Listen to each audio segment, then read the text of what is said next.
Josh Jacobs replacements coming at you here from Mitchell Renz, host of the Raiders Report. And this is more of a hypothetical. There is a chance that Josh Jacobs does not return to the Las Vegas Raiders, which means Antonio Pierce and Tom Telesco would have a tough decision to make. Do they try to replace that back in free agency? Do they try to replace JJ in the NFL draft? What you're going to see here on today's show is I'm going to rank which top 10 running backs I believe are the most likely to replace Jacobs if he leaves the silver and black. So in terms of the latest around number 8, Adam Schefter put out on Monday, February 26th, that the Raiders aren't going to franchise tag him, and this really isn't anything new. We knew that this was going to be the situation. Because the salary cap increased, the Raiders would have been dumb to give him $14.1 million on the tag. However, the Raiders would like to re-sign him. I sat down and I talked with Jeremy Fowler at the NFL Media Day during the Super Bowl, and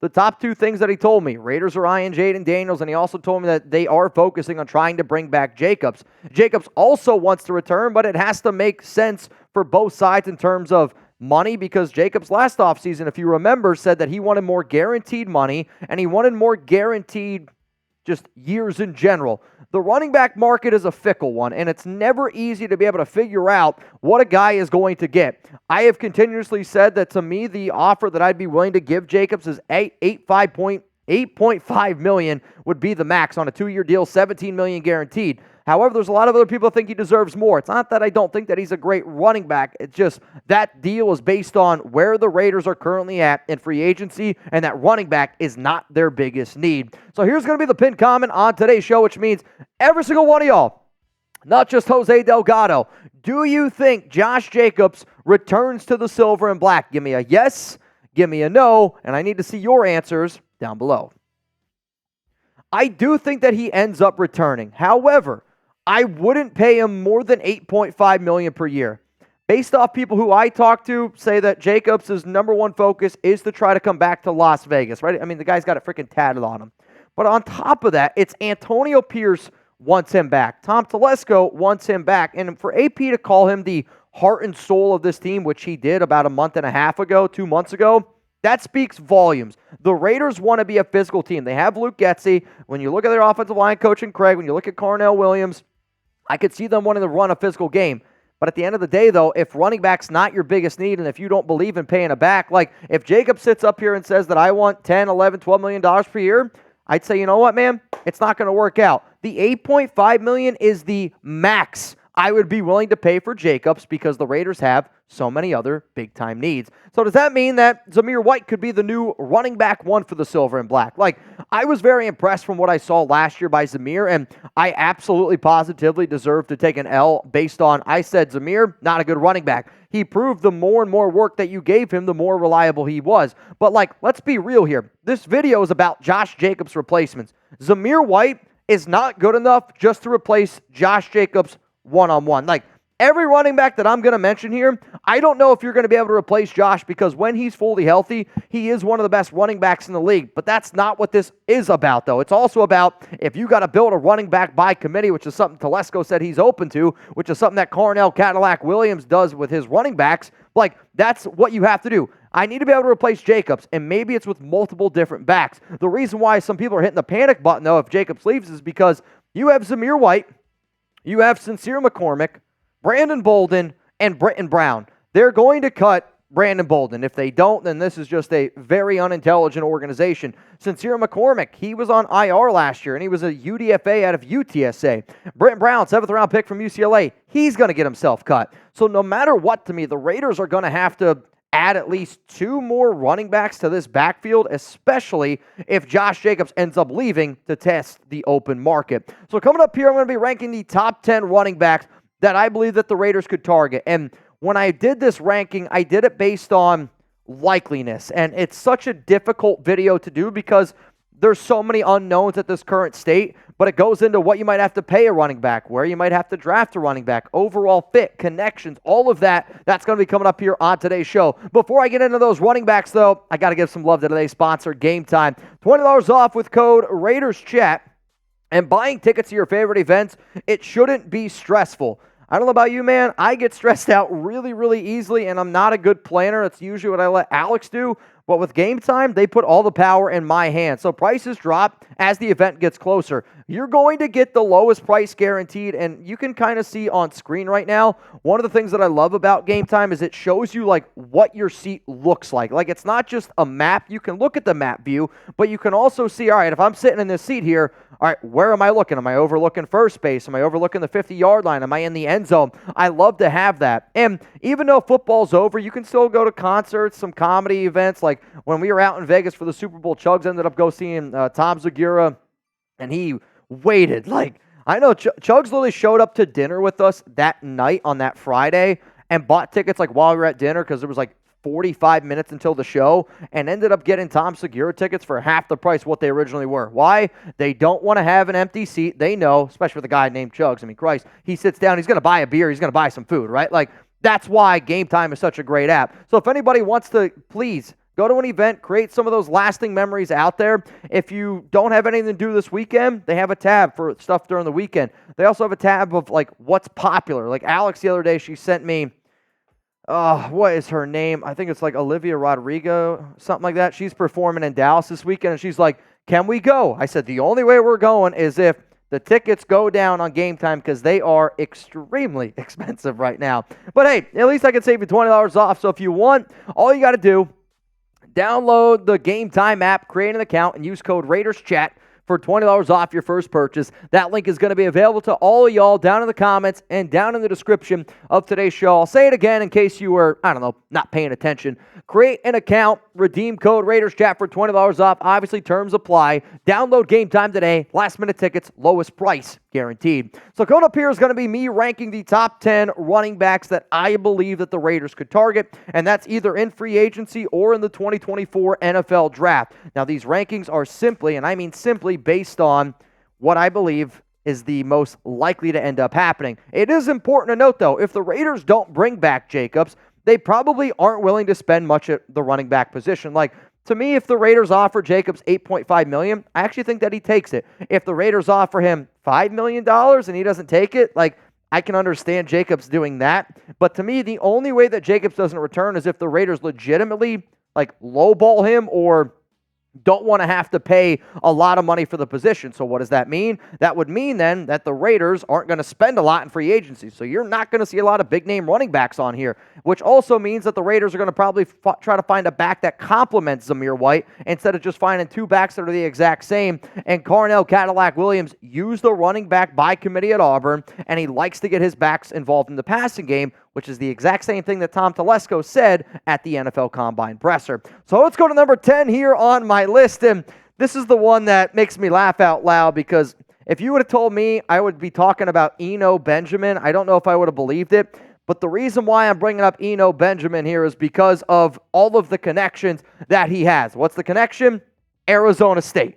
That's the connection. So he actually was on the team with the Sun Devils when Antonio Pierce was there, when Marvin Lewis was there from 2017 to 2019. So it was like right when AP got there. And if that's a connection that's a part of it, then that might be a connection that this team ends up looking at. Benjamin, I will say this, is maybe not a Josh Jacobs replacement, but if Telesco says that they're looking to have a 2 to 3 back set, I'll say this right now. I could see Eno being the replacement for Amir Abdullah, somebody that also gives you special teams ability, somebody that's probably going to take literally like the minimum of a contract. So this probably still means you got to go out and find another running back to put out there, but I do think based on the connections, Eno Benjamin is somebody to keep in mind. Let's go to number 9 here on the list. It's Deonta Foreman, running back for the Bears last season. When I think of Foreman, I think of him just like trucking dudes at Texas, and he had some really good games. He had some good years, and if you're looking for a hard-nosed physical runner, that's what Foreman is. And he had 4 touchdowns last year, 425 yards. He's battled a few injuries from time to time,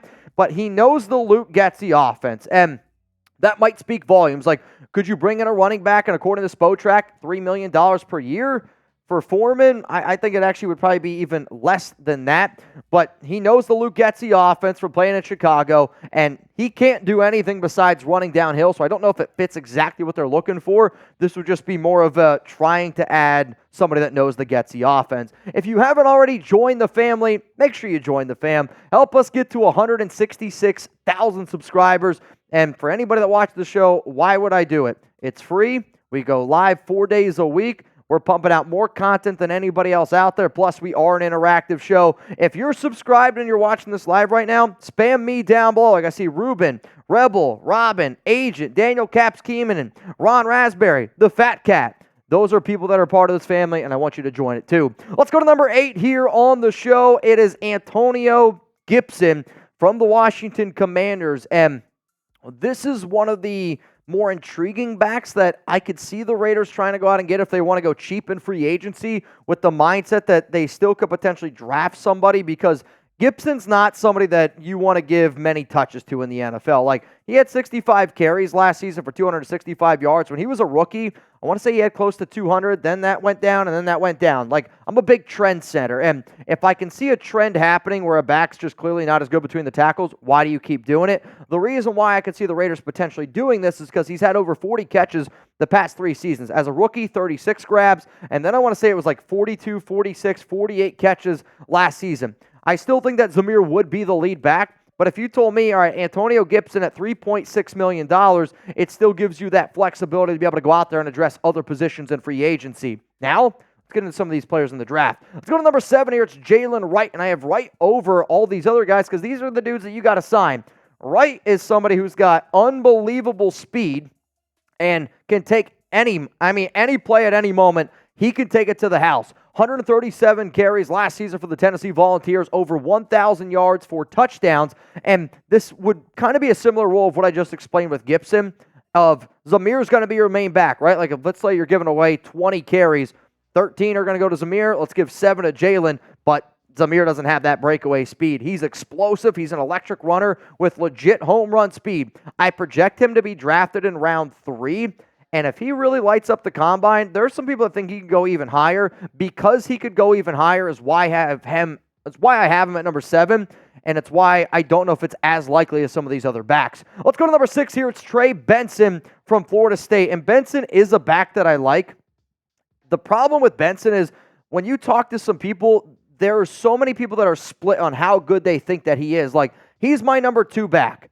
I've seen some people have him as 6, number 7, and depending on where he ends up going in the draft, like if he has an opportunity to go in round 4, I might rank him higher. If a team ends up taking him in round 2, like, the Raiders aren't going to be that team. I can't foresee, and God, I hope it doesn't happen, that the Raiders take a back in the top 2 rounds. He is a downhill runner. He's got good skills as a pass catcher, so that's like check and check for what the Raiders are looking at.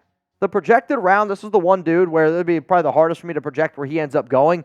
He does need development in pass protection, which is why I have him at number 6 here on my list. Let's go to number 5 for my potential Jacobs replacements. I got Bucky Irving, Oregon running back, and I'm looking for speed. If I'm going to take a back, if I'm Las Vegas, I'm looking to take a back in round 4 and round 5. Irving, I do think, ends up going in round 3, maybe ends up falling to round 4 here a little bit. But what's one thing that I know? Telesco likes Bo Nix. I also know that Telesco likes Powers, the center from Oregon. If he likes those 2 guys, he's probably watching a lot of Bucky Irving tape, not on purpose, but he's just watching that tape. He's got elite speed. He's got great acceleration with solid field vision. I do think that he's capable of running routes from the backfield or in the slot, which, based on with Getsy and based on what Carnell Williams has said, that's an important thing that this team's looking for. So here's your opportunity. Be the GM. Before we get into our top 4, if Jacobs doesn't return, should the Raiders sign or draft a running back? Are you saying, Mitch, we got to go out and sign somebody? Well, I got a guy coming up here next. Or do you think they should draft somebody, which is the majority of this video? If it's up to me, if you don't bring back Jacobs, I'm team draft. Because if we're going to allocate money, let's just allocate it to other positions and go out there and draft a running back. To me, the running back that is the most likely that the Silver and Black sign in free agency, it's Austin Ekeler. And I'm not saying that I've been told anything. This is more of just a gut feeling. This is more of a connections-based league. And I know Telesco has worked with Ekeler for a very long time. Ekeler has a lot of experience in the AFC West, and I'm not sure how much money he's going to be able to get, but this is somebody who can run between the tackles. Yeah, he's battled some injuries,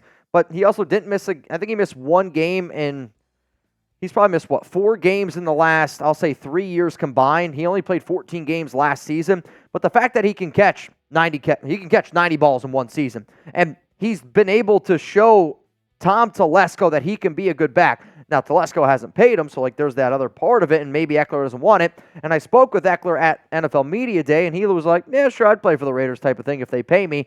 To me, though, he is a do-it-all back. However, though, he is coming off one of his worst seasons of his career, averaging only 3.5 yards per carry.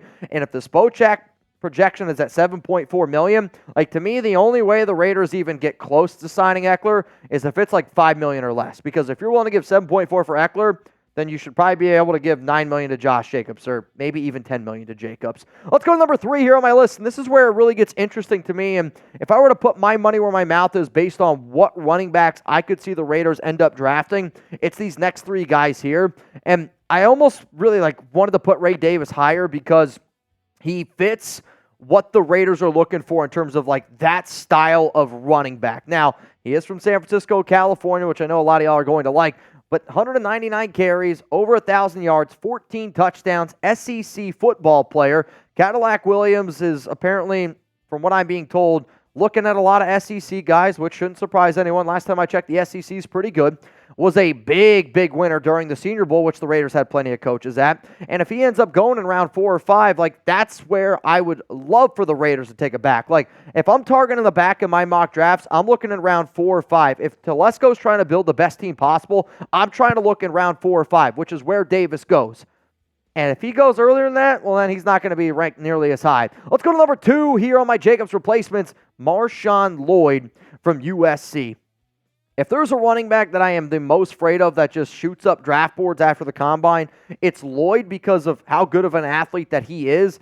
But to me, if you were to ask me, Mitch, in a pipe dream, who's the running back that the Raiders get in the 4th, 5th round, I would say Lloyd. I hope that he doesn't end up going in the 3rd because what he was able to show this past season, yeah, sure, he was with Caleb Williams, and there were definitely times where he would look for the home run hit, which I don't always love.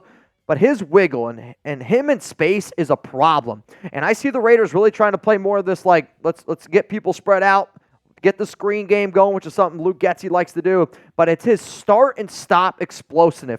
He makes dudes look like they're running on ice more than a lot of running backs in this year's class. And he showed good quality of hands and that ability to win in space. I want a difference maker that can win in space if I'm pairing him with a running back like Zamir White. Let's go to the running back that I believe is the most likely that the Raiders end up drafting this year. If they do end up drafting one, it's Audric Estime. The running back out of Notre Dame, and he had 210 carries, 1,341 yards, 18 touchdowns this past season for the Fighting Irish. He is a little bit of an upright runner. That scares me. And my biggest knock on Rashad Penny and why I never thought Penny was going to be a good back is because he was an upright runner.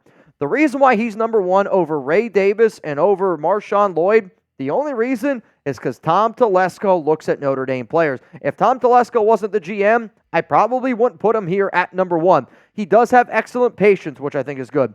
The Raiders are going to need to have a good offensive line for him, and obviously need to have a good offensive line for any back that you have, but I do think it's even more important for somebody here like Audric. He does have the build and skill suitable for pass protection rules. That's another big thumbs up for me. If we're going to have either rookie quarterback or a veteran older quarterback or Aiden O'Connell, you need somebody that can pass protect. And I will admit, out of Ray Davis, Marshawn Lloyd, I do think that Audric here is probably the best at being able to pass protect. So one more time here are my top 10 potential Josh Jacobs replacements. If it was up to me, I'd sign Eno Benjamin to a 1-year deal. That's your Amir Abdullah replacement. And then you go out and you draft a guy like Davis, Lloyd, or Audric Estime here probably in the late 4th round or so. Let me know what you guys think if you made it this far in the video. If there's another back that I missed, please let me know down below.